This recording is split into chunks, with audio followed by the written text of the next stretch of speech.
नमस्कार, मैं हूं आपका दोस्त विजय विद्रोही। आप मुझसे जुड़ चुके हैं, इसके लिए आप सबका तहे दिल से शुक्रिया। अगले 7-8 मिनट आपसे जुड़े रहने की कोशिश करूंगा।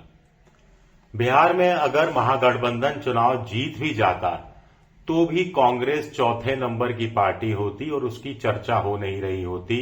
तेजस्वी यादव को जीत का श्रेय दिया जा रहा है, लेकिन जबरदस्त हार हुई और अब राहुल गांधी पर ज्यादा दोषारोपण किए जा रहे हैं और कांग्रेस के ज्यादा चर्चे हो रहे हैं।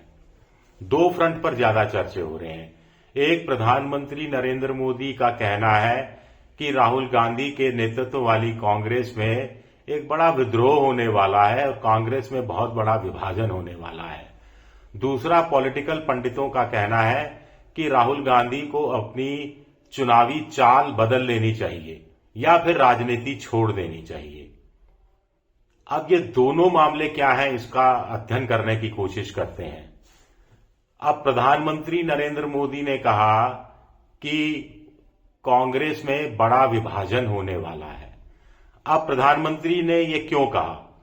एक, प्रधानमंत्री राहुल गांधी के जख्मों पर नमक छिड़क रहे हैं। दो, प्रधानमंत्री नरेंद्र मोदी कांग्रेस के या राहुल गांधी के मजे ले रहे हैं। तीन, प्रधानमंत्री नरेंद्र मोदी को अंदर खाने जानकारी है कि राहुल गांधी के खिलाफ बुजुर्ग नेताओं का गुस्सा नाक तक आ गया है और पार्टी में कभी भी विभाजन हो सकता है या कुछ जगह बीजेपी ही ऑपरेशन लोटस की क्या तैयारी कर रही है। चार, कांग्रेस की लगातार फिर हार, राहुल गांधी के फिर चुनावी मैदान में पिटने के बावजूद नरेंद्र मोदी को क्या पता है कि 2029 के लोकसभा चुनाव में अगर कोई पार्टी उनको सत्ता से हटा सकती है तो उस पार्टी का नाम कांग्रेस ही है और उस नेता का नाम राहुल गांधी ही है। यानी राहुल गांधी को मोदी अभी भी अपनी सबसे बड़ी चुनौती के रूप में देख रहे हैं।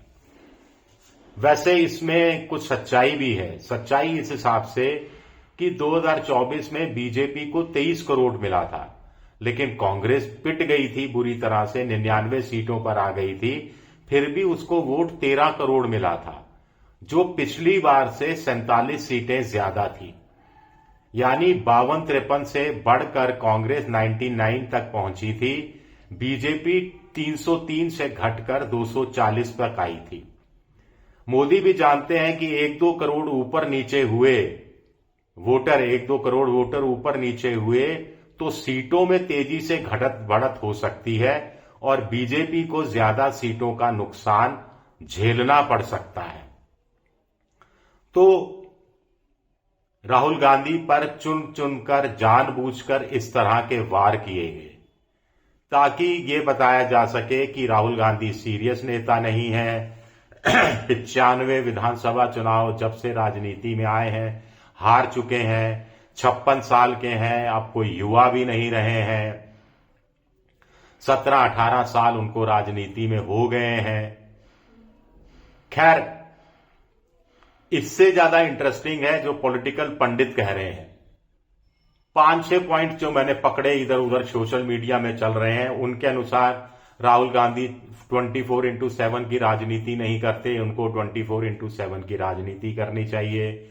उनको कोलंबिया नहीं जाना चाहिए था। नंबर 2, टिकट वितरण में राहुल गांधी को मौजूद रहना चाहिए था। राष्ट्रीय जनता दल के साथ जब टिकट वितरण का सवाल था, सीट शेयरिंग का, तो राहुल गांधी की सक्रिय भागीदारी होनी चाहिए थी। तीसरा, राहुल गांधी ने अल्लावरू और दूसरे नेताओं के भरोसे बिहार में कांग्रेस को छोड़ दिया, जिन्होंने कभी पंचायत चुनाव नहीं लड़ा, जिनको मालूम नहीं कि लोकसभा विधानसभा का चुनाव कैसे लड़ा जाता है। ऐसे नेताओं पर यकीन नहीं किया जा सकता।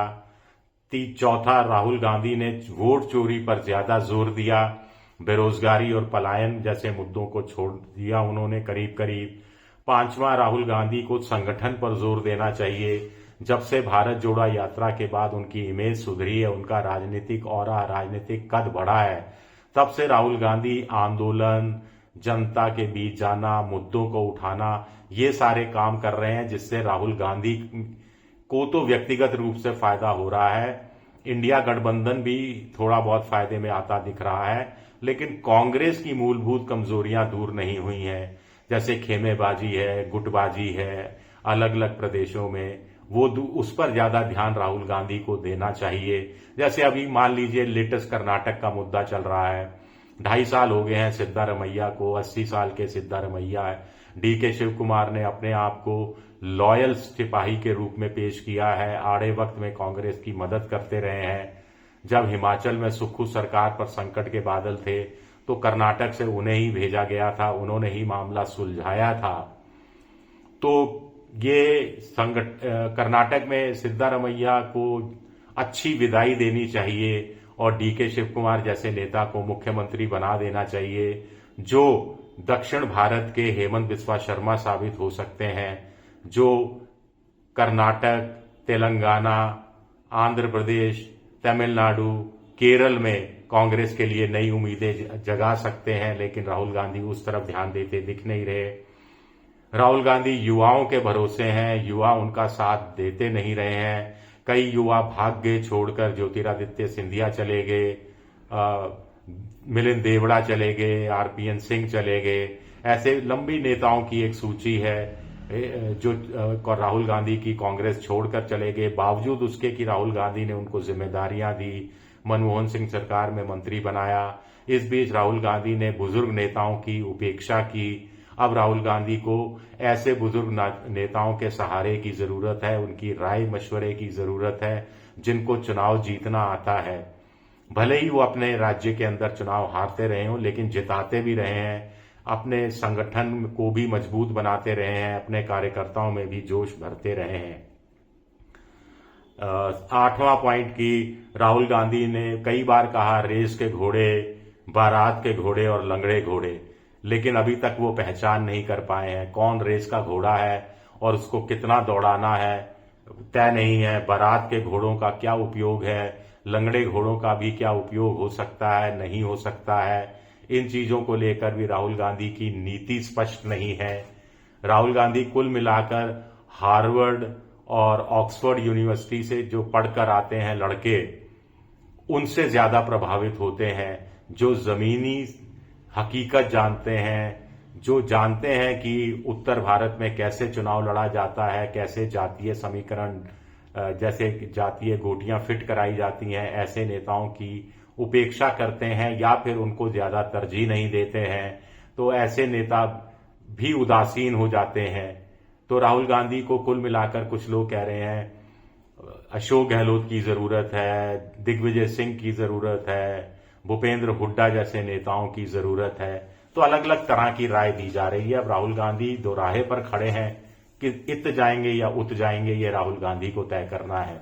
शुक्रिया मेरा वीडियो देखने के लिए। पसंद आए तो लाइक कीजिए, सब्सक्राइब कीजिए, शेयर कीजिए। आप मेंबरशिप ड्राइव में भी जा सकते हैं। शुक्रिया, बहुत बहुत शुक्रिया।